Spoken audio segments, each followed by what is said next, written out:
Hi friends, the bed time story में आपका स्वागत है। आज की स्टोरी है राजा और चोर की। स्टोरी पसंद आए तो लाइक एंड सब्सक्राइब करें। धौलपुर गांव में एक चालाक चोर रहता था। वह इतनी सफाई से चोरी करता था कि किसी को पकड़ में नहीं आता था। लोगों का मानना था कि वो किसी आंख से काजल चोरी कर लेगा तो भी किसी को भनक तक नहीं लगेगी। गांव में चोरी करते करते अब उसे बोरियत होने लगी थी। वह दूसरे चोरों के बीच अपनी धाक जमाना चाहता था। उसने सोचा क्यों न राजधानी जाकर राजमहल में सेंध मारी जाए। इससे दूसरे चोरों के बीच उसका रुतबा बढ़ जाएगा। यह सोचकर वह राजधानी आ गया। अब समस्या यह थी कि राजमहल में चोरी कैसे की जाए। वहां सुरक्षा में पहरेदार 24 घंटे तैनात रहते थे। कई दिनों तक रेकी करने के बाद उसे ध्यान दिया कि महल के ऊपर जो घड़ी लगती है वह समय बताने के लिए हर घंटे बजती थी। चोर के दिमाग में एक विचार आया। चोर रात में कुछ लोहे के कीले और हथौड़े लेकर राजमहल पहुंचा और जैसे ही घंटी बजती रही वह दीवार पर एक कील ठोक देता। इस घंटी की आवाज़ में हथौड़े की आवाज़ दब जाती और किसी को पता नहीं चलता था। इस तरह उसने 12 कीलें ठोक दी। उन कीलों के सहारे वह महल में दाखिल हो गया और हीरे जवाहरात चोरी करके रफू चक्कर हो गया। अगले दिन जब राजा को चोरी का पता चला तो उसे यह जानकर बड़ी हैरानी हुई कि इतनी सुरक्षा के बावजूद भी कैसे कोई महल में चोरी करने में कामयाब हो सकता है। राजा ने नगर में सिपाहियों की संख्या बढ़ाने का आदेश दिया और कहा कि कोई भी व्यक्ति रात में घूमता नजर आए तो चोर समझकर गिरफ्तार कर लिया जाए। दरबार में ऐलान के वक्त चोर भी भेष बदलकर मौजूद था। उसने चालाकी से पता लगा लिया कि कौन कौन सिपाही इस काम के लिए चुने गए हैं। उसने उन सिपाहियों का घर पता लगाया और साधु का भेष धारण करके उनके घर पहुंच गया। वहां उसने पाया कि सभी सिपाहियों की पत्नियां चाहती थी कि उनका ही पति चोर को पकड़े।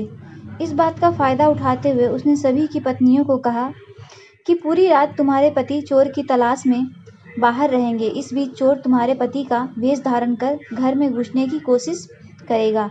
भले ही वह तुम्हारे पति की आवाज़ निकाले, लेकिन तुम उसे अंदर मत आने देना और गर्म कोयला फेंकना।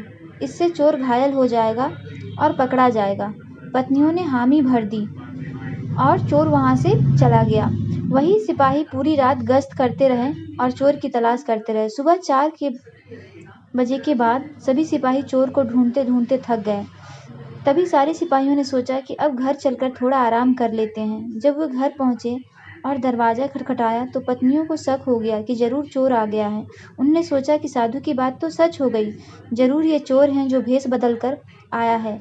वे जलता हुआ कोयला अपनी पत्नियों पर फेंकने लगी। इससे सारे सिपाही घायल हो गए। उन्हें अस्पताल में भर्ती कराना पड़ गया। काफी तरह उनके नुकसान हुआ। दूसरे दिन राजा को जब सारी बात पता चली तो वह चिंतित हो गया। उसने फौरन कोतवाल को आदेश दिया कि जितनी जल्दी हो सके उस चोर को पकड़ लिया जाए और मेरे सामने हाजिर किया जाए। कोतवाल ने शहर में पहरा देना शुरू कर दिया। इस दौरान कोतवाल को एक युवक आता दिखा। कोतवाल ने उस लड़के से पूछा, आप कौन हैं और यहाँ क्या कर रहे हैं? युवक ने कहा, मैं चोर हूँ। कोतवाल को यकीन नहीं हुआ। भला इस तरह कोई खुद को चोर कैसे बता सकता है? उसे लगा युवक मजाक कर रहा है। कोतवाल ने आगे कहा, अगर तुम चोर हो तो चलो, तुम्हें जेल में बंद करने का आदेश मिला है। चलो तुम्हें वहां बंद कर देते हैं।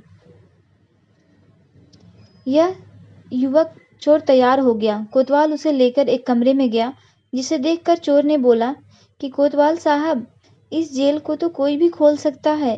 कोतवाल बोला, इसे खोला नहीं जा सकता। चोर बोला, आप अंदर जाइए, मैं बताता हूँ इसे कैसे खोल सकते हैं। उसने भी सोचा ठीक है। कोतवाल मान गया और जैसे ही अंदर गया चोर ने दरवाजा बंद करके लॉक कर दिया और हंसते हुए बोला, मैंने पहले ही बोला था मैं चोर हूँ, आप माने ही नहीं। कोतवाल पूरी रात जेल में बंद रहा। सुबह सिपाहियों की मदद से कोतवाल किसी तरह जेल से बाहर आया और राजा के पास पहुंचकर उसने सारी कहानी सुनाई कि चोर ने उसके साथ कैसे किया। पूरी बात सुनकर राजा दंग रह गया। अब उसने खुद चोर को पकड़ने का फैसला लिया। रात होने पर राजा ने गश्त देना शुरू कर दिया। इस दौरान चोर ने साधु का भेष बनाया और एक पेड़ के नीचे धूनी जमाकर बैठ गया। गश्त के कारण दौरान राजा इधर उधर के चक्कर काट रहे थे। इस दौरान उसने पेड़ के नीचे साधु को बैठा देखा तो पूछा कि बाबा, इधर से किसी अजनबी इंसान को आते जाते देखा है क्या आपने? साधु के भेष में बैठा चोर बोला कि मैं ध्यान में था इसलिए देख नहीं पाया। इस दौरान राजा को एक विचार आया। उसने तय किया कि वह साधु की पोशाक पहनकर पेड़ के नीचे बैठकर नजर रखेगा और साधु चोर को अपने कपड़े पहना देगा ताकि वह नगर के चक्कर लगा सके। पहले तो चोर इस बात पर राजी नहीं हुआ, लेकिन काफी चर्चा के बाद वह राजा के कपड़े पहनने के लिए राजी हो गया और उसने कपड़ों की अदली बदली कर ली। राजा साधु के भेष में पेड़ के नीचे बैठ गया। इस दौरान चोर ने राजा के कपड़े पहने घोड़े पर बैठा और महल जाकर आराम से सो गया। जब पूरी रात गुजर गई, सुबह के 4 बजे के करीब राजा को लगा कि साधु तो अब तक लौटा नहीं और न कोई अजनबी इस रास्ते से गुजरा। उसने महल लौट जाने का फैसला किया। जब वो महल के फाटक के पास पहुंचा तो पहरेदारों ने सोचा कि राजा तो काफी पहले महल आ चुके हैं, यह जरूर कोई बहरूपिया है। उन्होंने राजा को बहरूपिया समझकर जेल में डाल दिया। सुबह होने पर एक संतरी ने राजा को पहचाना और जेल से बाहर निकाला। वह राजा के पैरों पर गिरकर माफी मांगने लगा। राजा ने उसे माफ कर दिया। राजा ने महल पहुंचकर देखा कि चोर रात भर उसके बिस्तर पर सोया और उसी की पोशाक में फरार हो गया है। वह बहुत परेशान हो गया। राजा को नींद उड़ गई थी। अगले दिन राजा ने ऐलान किया कि अगर चोर उसके सामने आ जाएगा तो उसे बख्श दिया जाएगा, साथ ही उसे इनाम भी दिया जाएगा। चोर वहां मौजूद भीड़ से निकलकर बोला, मैं ही चोर हूँ। सबूत के तौर पर उसने राजा की उसकी पोशाक दिखाई और चोरी का सारा सामान भी वापस कर दिया। राजा ने अपने वादे के मुताबिक चोर को माफ कर दिया। राजा ने भेंट में उसे एक गांव दिया, साथ ही वादा लिया कि भविष्य में वो कभी चोरी नहीं करेगा। इस तरह चतुराई के बल पर चोर ने खुद को साबित किया और खुशी खुशी जीवन यापन करने लगा।